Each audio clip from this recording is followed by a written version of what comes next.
প্রতিটা রুহু, প্রতিটা মানুষ মালাকুল মাউতকে দেখতে পায়। আপনিও দেখবেন, আমিও দেখব।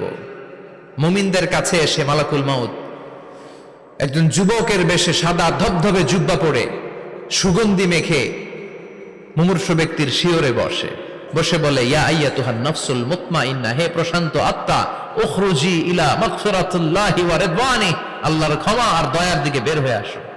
বলা মাত্রই মুমিনের আত্মাটা স্মুথলি বের হয়ে আসে। কাফান মিন আকফানিল জান্নাহ, হানুত মিন হানুতিল জান্নাহ, জান্নাত থেকে আনা সুগন্ধি কাফনের মধ্যে পেঁচিয়ে তিনি রূহটাকে নিয়ে ইল্লিনে চলে যায়। সরাসরি দেখে মালাকুল মাউতকে।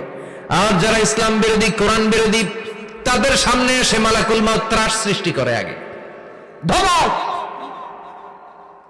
হাইওয়েতে মাঝে মাঝে ডাকাতি হয় না?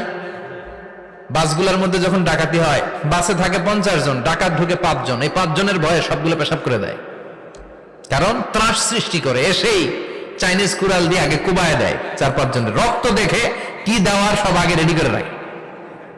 মালাকুল মাউত এসে কাফের, নাস্তিক, মুশরিকদের সামনে সেরকম একটা ত্রাস সৃষ্টি করে। ভয়ে লোকটা কাঁপতে থাকে।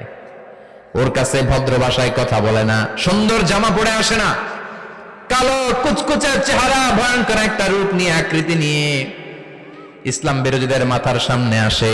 দুর্গন্ধযুক্ত চেহারার দেহ নিয়ে ধমক দিয়ে বলে, ও পাপাত্তা, ইয়া আইয়াতুহান নাফসুল খাবিসা উখরুজি ইলা গাদাবিল্লাহ, হে পাপাত্তা, আল্লাহর রাগ, ক্রোধ আর গজবের দিকে বের হয়ে আয়।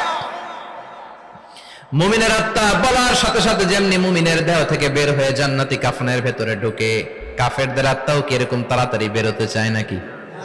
কাফেরদের আত্মা বেরোতে চায় না। ডানে দৌড়, বায়ে দৌড়, সামনে দৌড়, পেছনে দৌড়, আহা, দৌড়াদৌড়ি করে।